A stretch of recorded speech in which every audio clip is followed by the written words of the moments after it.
여러분, 안녕하세요. 만약 아무도 없는 집에서 갑자기 가슴을 쥐어짜는 듯한 통증이 찾아온다면 어떻게 하시겠습니까? 아무도 도와줄 사람이 없는 상황에서 살아남기 위해 10초 안에 무엇을 해야 하는지 알고 계십니까? 지금 이 순간에도 일본 전역에서 홀로 사는 고령자분들이 만약의 사태를 상상하며 불안한 마음으로 하루하루를 보내고 계십니다. 저는 81세 심장병 전문의 무라카미 슈니치입니다. 35년간 수많은 심장마비 환자들을 보아왔습니다. 그중 제 마음에 깊이 새겨진 사건이 있습니다. 어느 월요일 새벽 4시 한 통의 전화가 걸려왔습니다. 선생님, 정말 기적이에요. 전화 너머로 울먹이는 목소리는 78세 아버지를 둔 아들이었습니다. 3시간 전에 아버지가 집에서 갑자기 쓰러지셨어요. 그런데 지금은 의식도 또렷하고 평범하게 대화도 가능해요. 게다가 아무의 도움도 받지 않고 모든 응급처치를 스스로 하셨어요. 저는 그 이야기를 들으면서 진심으로 감동했습니다. 그의 아버지 키노시타 류이치 씨는 바로 생명을 잇는 행동을 스스로 실행하신 것입니다. 그리고 그 계기는 반년 전 제가 지역 건강 강좌에서 말씀드렸던 혼자서도 살아남을 수 있는 7가지 방법이었습니다. 선생님, 그때 그 말씀이 없었다면 아버지는 이 세상에 없었을 거예요.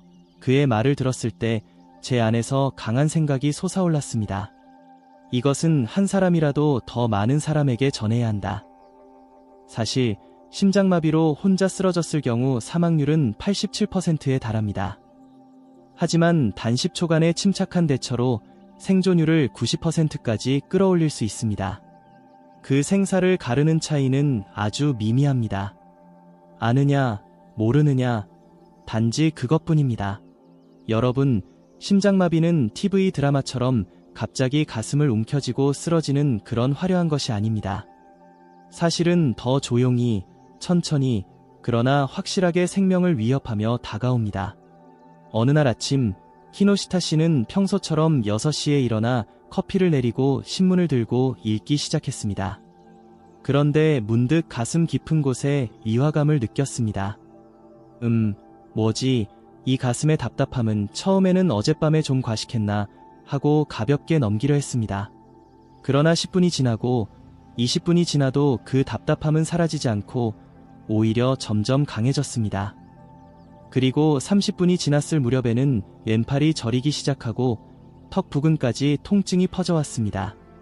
그때 키노시타 씨는 깜짝 놀라 깨달았습니다. 아, 이건 심장마비다. 이 깨달음이야말로 생명을 잇는 가장 큰 요인이었습니다. 많은 분들이 나이 탓으로 인한 컨디션 난조라고 생각하고 어깨 결림인가, 식중독인가 하고 자가 진단해버립니다. 실제로 통계에 따르면 심장마비 환자의 85%가 초기 증상을 전혀 다른 신체 이상으로 착각하고 있습니다. 그 결과 귀중한 초기 대응 시간을 놓쳐 회복이 어려운 상황으로 진행되는 것입니다. 게다가 65세 이상 독거노인이 심장마비로 사망할 확률은 같은 연령대보다 약 3.7배나 높다는 데이터도 있습니다. 왜일까요? 그것은 옆에 도와줄 사람이 없기 때문입니다. 그러나 키노시타 씨는 달랐습니다. 혼자 살면서도 당황하지 않고 조용히, 그러나 확실하게 대응했습니다. 그 이면에는 철저한 사전 준비가 있었습니다. 그는 6개월 전 제 강좌에서 말씀드렸던 혼자서도 살 수 있는 7가지 응급처치법을 기억하고 있었고 그것을 실제 현장에서 침착하게 실행했습니다. 선생님께서 말씀하셨던 심장마비는 혼자서도 이겨낼 수 있다는 말이 계속 마음에 남아 있었습니다. 키노시타 씨는 그 순간 자신에게 되뇌었다고 합니다. 지금이 그때다. 침착하게 순서대로 하자. 이것이 준비된 사람과 그렇지 않은 사람의 차이입니다. 어떤 상황에서도 침착하게 자신의 생명을 지키는 선택을 할 수 있는 것, 그것이 준비의 힘입니다. 키노시타 씨가 심장마비 초기 증상을 느꼈을 때 가장 먼저 한 일은 모든 행동을 멈추고 안전한 곳에 앉는 것이었습니다. 마침 현관에서 산책을 나가려던 그는 발걸음을 멈추고 문 바로 옆에 있는 의자에 앉았습니다. 이것이 첫 번째 중요한 대응입니다. 증상이 나타난 채 계속 걷거나 무언가를 계속하면 쓰러질 위험이 높아집니다.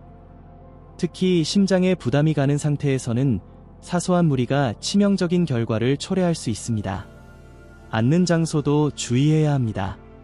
등받이가 있는 의자나 소파에 기대어 무리 없는 자세를 취하십시오. 절대로 바닥에 눕거나 몸을 기울인 채로 있지 마십시오. 왜냐하면 혈액순환이 나빠지고 호흡이 곤란해지기 때문입니다. 그리고 키노시타 씨가 다음에 한 일은 아스피린을 씹어서 복용하는 것이었습니다. 자택거실 서랍에 100mg 아스피린이 준비되어 있었습니다. 그는 그것을 집어들고 천천히 씹어 삼켰습니다. 이 씹어서 복용하는 것이 중요합니다. 아스피린은 씹으면 빠르게 체내에 흡수되어 혈전을 녹이는 작용을 빠르게 해줍니다. 이전에 어떤 76세 여성도 제 강좌에서 이 방법을 알고 실제로 심장마비 때 아스피린을 씹어 복용했습니다. 검사 결과 그녀의 심근 손상은 통상의 40% 이하에 그쳐 의사들을 놀라게 했습니다. 단, 아스피린이 없다고 해서 초조해하지 마십시오. 이것은 있으면 최선인 방법이며 알레르기가 있거나 이궤양 등의 지병이 있는 분은 복용을 피해야 합니다. 그리고 세 번째로 키노시타 씨가 취한 행동은 119 신고였습니다. 그는 침착한 목소리로 자신의 주소와 증상을 명확하게 전달했습니다. 캔마루시 마루마치 3촌에 마루 맨션 203호실 78세 남성 가슴 조임과 왼팔 통증이 있습니다. 숨이 가쁩니다. 라고 정확하게 말했습니다. 신고 시에는 무엇보다 주소를 명확하게 전달하는 것이 최우선입니다. 구급대가 현장에 도착할 수 없다면 아무리 급해도 소용이 없습니다. 그 후 그는 현관문을 열어둔 채 종이에 열쇠는 화분 아래에 있습니다. 라고 쓰고 현관문 안쪽에 붙였습니다. 이것도 제가 강좌에서 거듭 강조하는 중요한 단계입니다. 문이 잠겨 있으면 구급대원이 도착해도 들어갈 수 없어 귀중한 시간이 낭비됩니다. 이때 키노시타 씨는 문을 열어두고 열쇠 위치를 명시해둔 덕분에 신고 후 불과 16분 만에 병원으로 이송되어 즉시 응급수술을 받을 수 있었습니다. 그리고 지금 그는 평온하게 이전과 다름없는 일상을 되찾고 있습니다. 여기서 또 하나 중요한 것을 말씀드리겠습니다. 심장마비가 의심될 때 절대로 눕지 마십시오. 왜냐하면 폐에 물이 고이기 쉬워져 호흡곤란을 일으킬 수 있기 때문입니다. 또한 음료나 음식도 입에 대지 마십시오. 발작 시에는 연하 기능이 일시적으로 저하되어 잘못하여 기도에 들어가면 생명에 위험할 수 있습니다. 키노시타 씨는 아스피린을 씹어 복용한 후 물을 마시고 싶은 충동에 사로잡혔지만 제가 전한 내용을 떠올리고 꾹 참았다고 합니다. 그리고 네 번째 단계, 45도 각도로 몸을 일으키고 다리를 약간 올린 상태를 유지합니다. 소파 등받이에 기대어 허리 위를 45도 정도 일으킵니다. 그리고 쿠션이나 담요로 다리를 약간 높입니다. 이 자세가 심장 부담을 줄이고 뇌로의 혈류를 유지하는 최적의 자세입니다. 완전히 누우면 피가 폐에 고이기 쉽고 너무 앉아 있어도 심장에 부담이 갑니다. 적절한 각도, 그것이 45도입니다.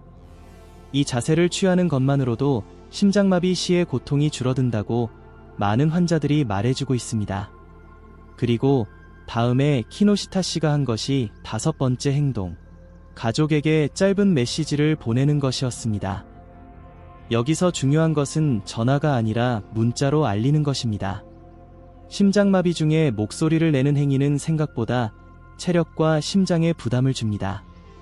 가족에게 말을 걸어 대답하려 하면 그 스트레스만으로 증상이 악화될 가능성도 있습니다. 키노시타 씨는 스마트폰으로 가족 3명에게 동시에 다음과 같은 메시지를 보냈습니다. 심장이 아프다. 119에 연락했다. 병원으로 가고 있다. 걱정하지 마라. 나중에 와라. 이 짧고 요점을 담은 메시지가 가족에게 침착함과 행동력을 주었습니다. 특히 한 명뿐만 아니라 여러 명에게 동시에 보내는 것은 매우 중요합니다. 누군가 메시지를 알아차리지 못했을 경우에도 다른 누군가가 대응할 수 있게 됩니다. 자, 키노시타 씨가 마지막으로 실천한 것은 심장마비 시 가장 중요한 대처 중 하나인 호흡 조절법이었습니다. 6번째 행동, 그것은 호흡을 천천히 조절하는 것입니다. 키노시타 씨는 구급대가 도착할 때까지 자신에게 이렇게 되뇌었다고 합니다. 천천히 해도 돼, 괜찮아, 먼저 호흡을 조절하자. 이때 그가 한 호흡법은 사실 의학적으로도 효과가 인정된 매우 간단하고 확실한 방법입니다. 방법은 이렇습니다.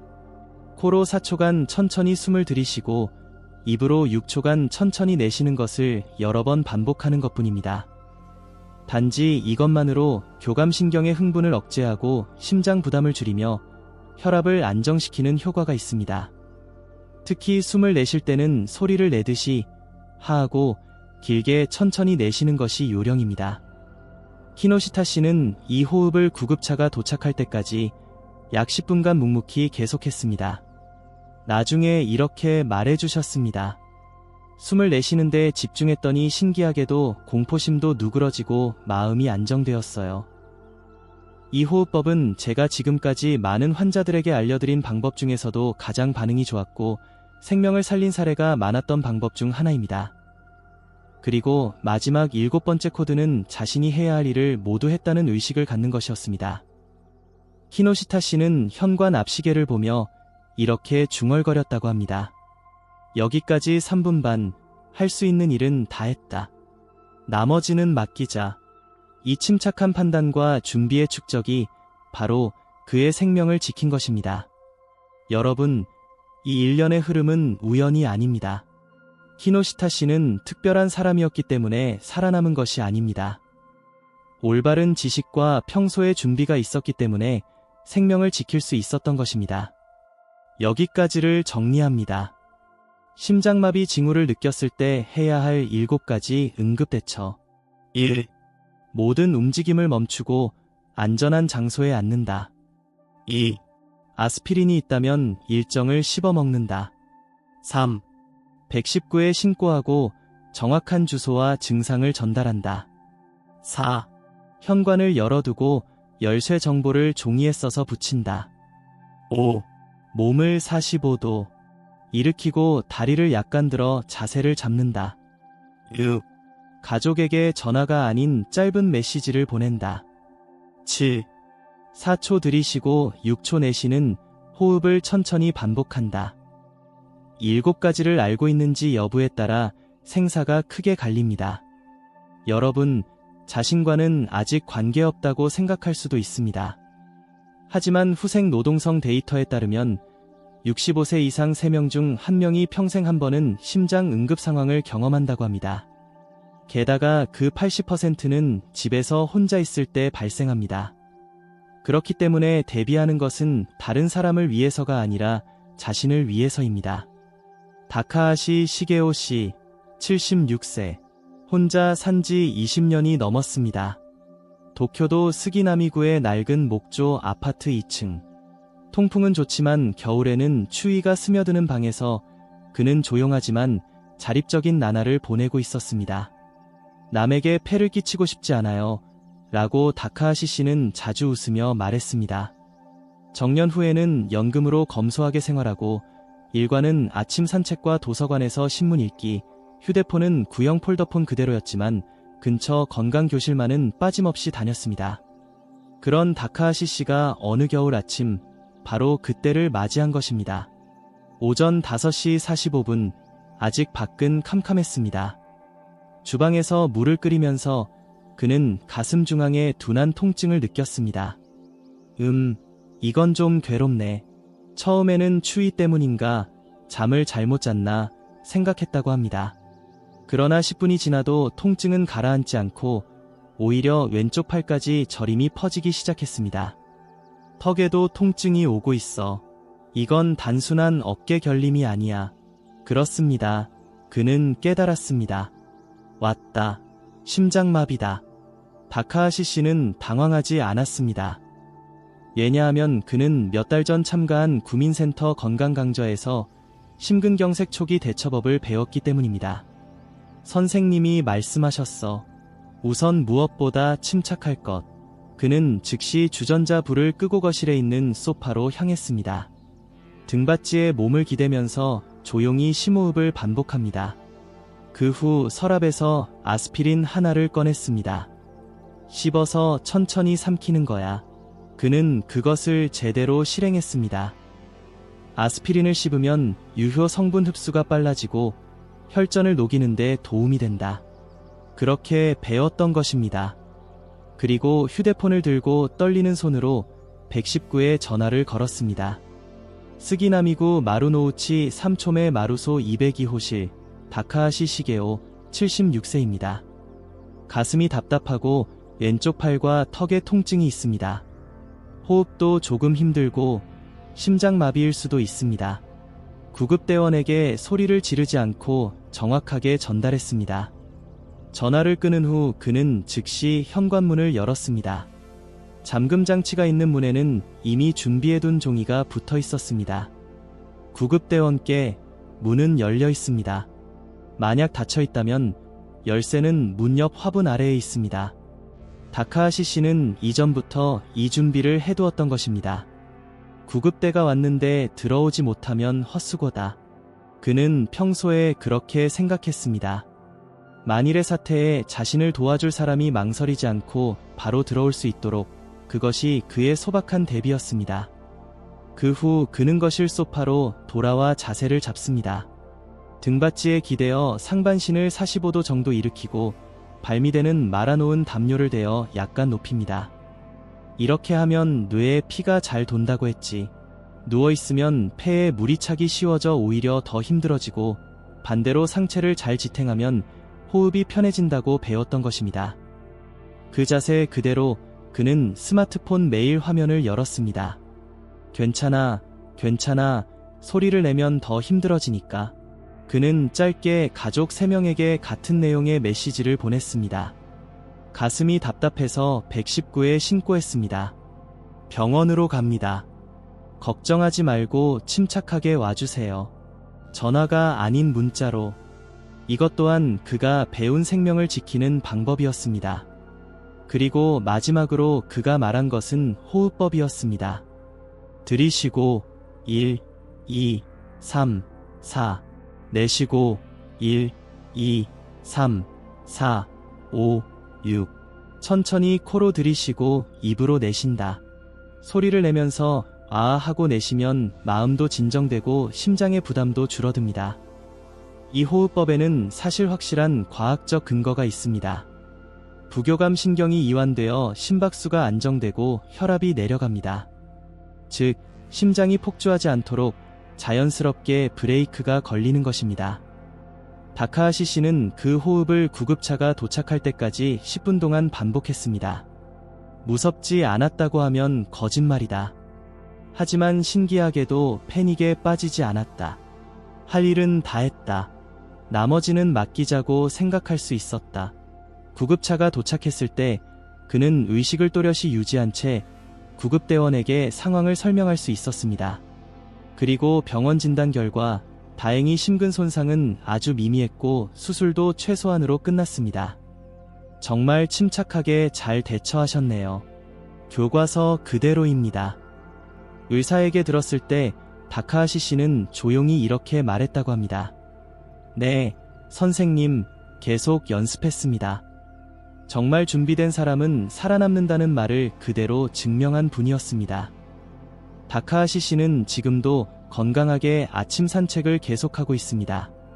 작은 대비가 인생을 구합니다. 우리는 이 사건을 통해 그 사실을 깊이 배워야 합니다. 다카하시 시게오 씨처럼 올바른 지식과 침착한 행동이 생명을 구한다는 것을 우리는 다시 한번 알게 되었습니다. 그러나 그처럼 침착하게 대처할 수 있었던 배경에는 매일의 축적과 구체적인 준비 습관이 있었습니다. 그것은 단순히 머리로 외우는 것이 아니라 몸에 스며들게 하는 생활 속의 지혜였습니다. 그렇다면 우리는 대체 무엇을 어떻게 준비해야 할까요? 예를 들어 가장 먼저 말씀드리고 싶은 것은 현관 주변 준비입니다.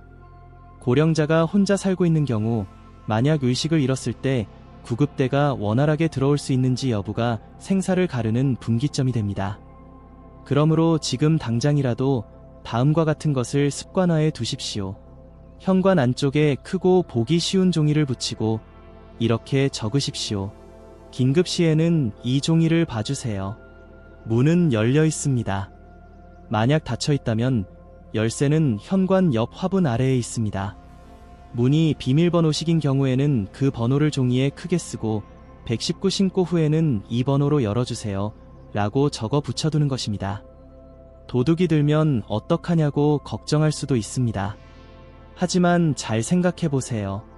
생명을 지키기 위한 준비에 비하면 그 위험은 아주 미미합니다. 도둑보다 심장마비가 훨씬 빠르고 훨씬 생명을 위협합니다. 다음으로 스마트폰의 긴급 기능 설정입니다. 요즘 대부분의 스마트폰에는 긴급 상황을 위한 SOS 기능이 탑재되어 있습니다. 예를 들어 아이폰이나 안드로이드 최신 기종에서는 전원 버튼을 5번연속으로 누르거나 전원 버튼과 볼륨 버튼을 동시에 누름으로써 미리 등록해둔 긴급 연락처로 자동으로 메시지가 전송되고 동시에 119로의 통화가 시작됩니다. 이 기능을 아직 설정하지 않은 분은 꼭 교수님께, 가족이나 가까운 젊은 분에게 부탁하여 스마트폰의 긴급 SOS 기능을 설정해 달라고 하십시오. 단 몇 분이면 됩니다. 그 몇 분이 어느 날 당신의 생명을 지키는 몇 분으로 바뀝니다. 더욱 중요한 것은 냉장고 문 사용법입니다. 이것은 많은 의사와 구급대원이 권장하는 생명의 신호 중 하나입니다. 냉장고 문은 집안에서 가장 눈에 띄기 쉽고 생활 동선상에 있기 때문에 비상시에도 확인하기 쉬운 장소입니다. 거기에 레이온 종이로 다음과 같은 것을 붙여두십시오. 심장마비 응급대처. 1. 즉시 앉는다. 2. 아스피린을 씹어 먹는다. 3. 119에 신고하고 주소를 전달한다. 4. 현관을 열고 열쇠 정보를 붙인다. 5. 상체를 45도로 하고 다리를 약간 올린다. 6. 전화는 피하고 짧은 문자로 가족에게 연락한다. 7. 4초 들이쉬고 6초 내쉬는 호흡을 반복한다. 그리고 그 종이 위에 100mg 아스피린 상자를 붙여두거나 바로 옆에 두십시오. 보이는 곳에, 손이 닿는 곳에 있는 것만으로도 만일의 경우 당황하지 않고 움직일 수 있습니다. 또한 스마트폰 잠금 화면에는 긴급 유료 정보를 반드시 설정해 두십시오. 병원명, 주치의, 알레르기 유무, 복용 중인 약, 혈액형, 그리고 긴급 연락처 등 이들을 미리 설정해 두면 의식을 잃더라도 의료진이 즉시 적절한 처치를 할 수 있습니다. 한 구급대원은 이렇게 말해 주었습니다. 잠금 화면에 정보가 있는 것만으로도 살릴 수 있는 생명이 있습니다. 단지 그것만으로 초기 대처의 속도와 질이 크게 달라집니다. 고령자 중에는 어렵다고 느끼는 분들도 계실지 모릅니다. 하지만 이것은 특별한 일이 아닙니다. 누구에게나 할 수 있고 당연히 해야 할 생명을 지키는 준비입니다. 또한 일주일에 한 번 실제로 연습하는 것도 매우 효과적입니다. 만약 심장이 괴로워졌다고 가정하고 현관문을 열고 종이를 붙이고 아스피린을 꺼내고 앉아서 호흡을 가다듬는 일련의 과정을 1분 이내에 해낼 수 있도록 몸에 익히십시오. 다카하시 씨도 처음에는 시간이 걸렸다고 합니다. 하지만 반복하는 동안 아무 생각 없이 몸이 움직이게 되었다고 합니다. 그렇기 때문에 그때 단 몇 분 만에 모든 준비를 마치고 무사히 구급차를 맞이할 수 있었던 것입니다. 여러분, 심장마비는 예고 없이 찾아옵니다. 하지만 준비된 사람에게는 결코 이길 수 없습니다. 이 말을 저는 의사로서 확신을 가지고 전하고 싶습니다. 다카하시 시게오 씨가 살아남은 것은 우연도 기적도 아니었습니다. 그가 살아남은 것은 사전에 생명을 지키는 준비를 했기 때문입니다. 저는 지금까지 35년간 심장마비로 쓰러진 많은 분들을 보아왔습니다. 그 중에는 너무나 안타까웠던 순간이 있습니다. 그것은 치료가 늦어진 환자분들이나 그 가족분들로부터 이런 말을 들었을 때입니다. 좀 더 빨리 증상을 알아챘더라면, 선생님 말씀을 들었더라면 좋았을 텐데 이 한마디 한마디에 저는 가슴이 먹먹해졌습니다. 심장마비는 갑자기 닥쳐오는 것이라고 많은 분들이 생각하지만 사실은 그렇지 않습니다. 몸은 반드시 미리 신호를 보내줍니다. 조용히, 그러나 확실히 그 신호를 놓치느냐, 간파하느냐에 따라 운명이 바뀝니다. 그렇다면 그 신호는 무엇일까요? 하나는 가슴 한가운데를 코끼리가 앉아있는 듯한 압박감입니다. 이것은 많은 환자들이 공통적으로 말하는 감각입니다. 큰 돌을 가슴 위에 올려놓은 것 같았다. 가슴 속에서 누군가가 주먹을 쥐고 조이는 느낌이었다. 이런 표현을 저는 여러 번 들어왔습니다. 이 가슴 압박감이 15분 이상 지속된다면 틀림없이 심장마비를 의심해야 합니다. 다음으로 흔한 것은 왼쪽 팔이나 턱으로 퍼지는 통증입니다. 특히 여성은 턱 통증만으로 내원하는 분들도 적지 않습니다.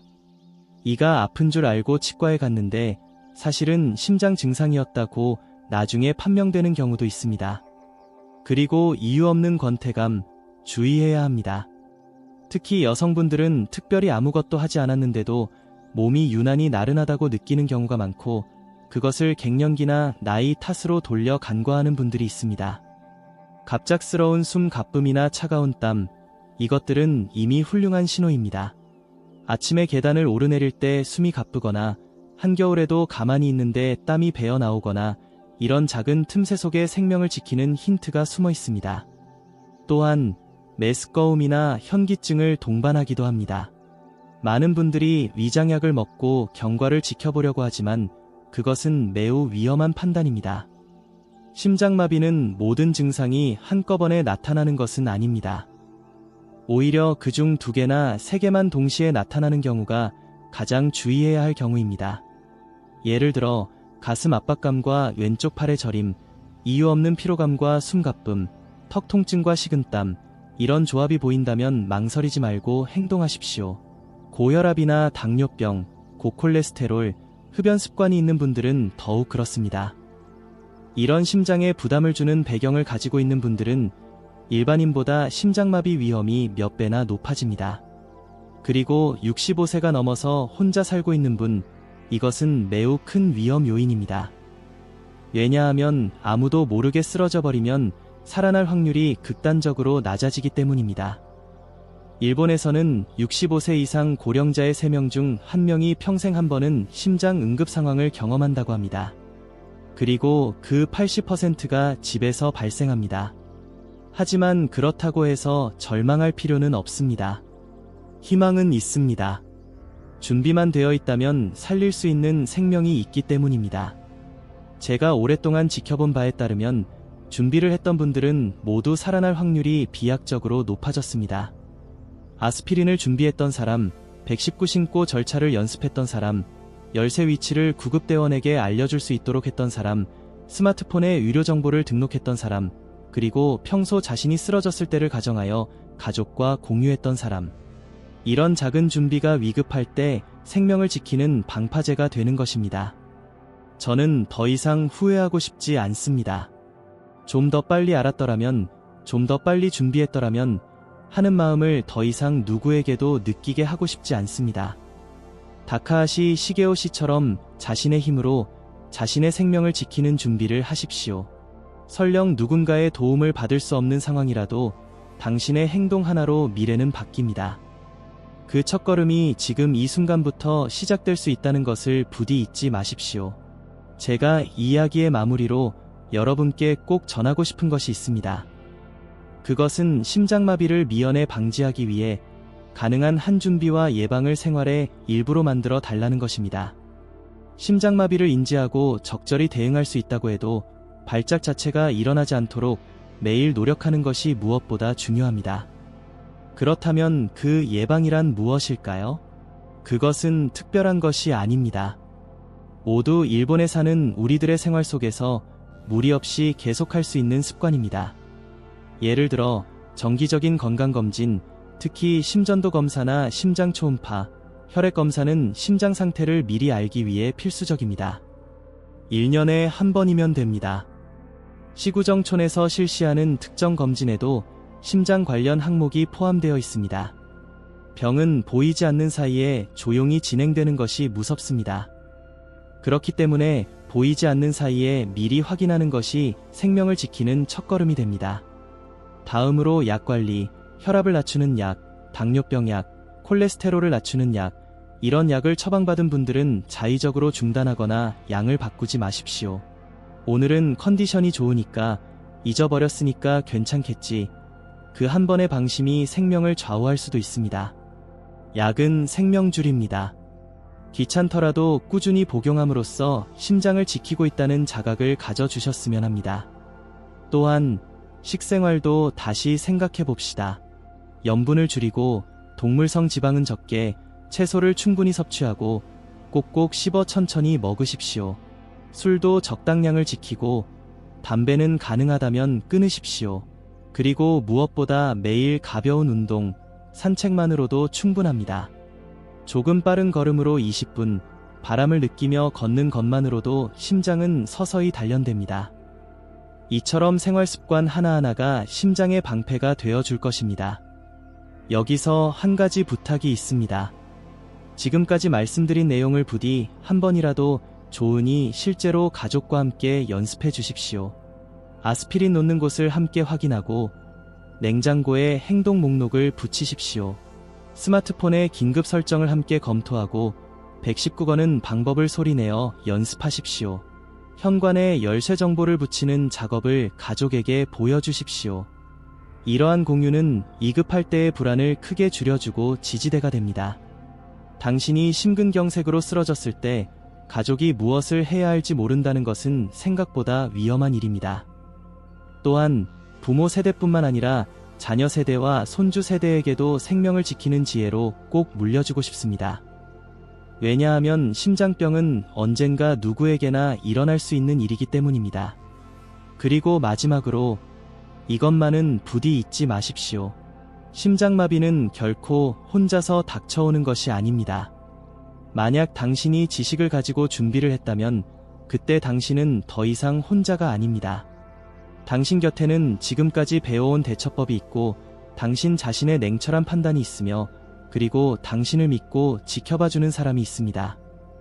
저는 81세 현역 의사로서 지금까지 수없이 생사의 경계를 보아왔습니다. 그 속에서 얻은 한 가지 확신이 있습니다. 준비한 사람만이 살아남는다. 이 말을 부디 가슴에 새겨주십시오. 그리고 이렇게 소리내어 말하십시오. 나는 심근경색이 와도 절대 포기하지 않는다. 나는 준비된 사람이다.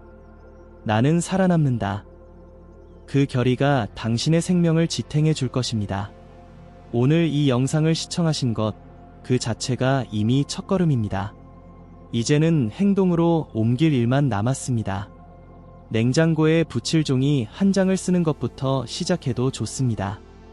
준비하는 것이 오늘부터 당신을 지켜줄 것입니다. 그리고 저는 앞으로도 생명을 지키는 지혜를 전하는 사람으로서 당신의 뒤를 조용히 지지하고 싶습니다. 당신이 건강하고 오래 행복하게 살기를 진심으로 바랍니다. 감사합니다.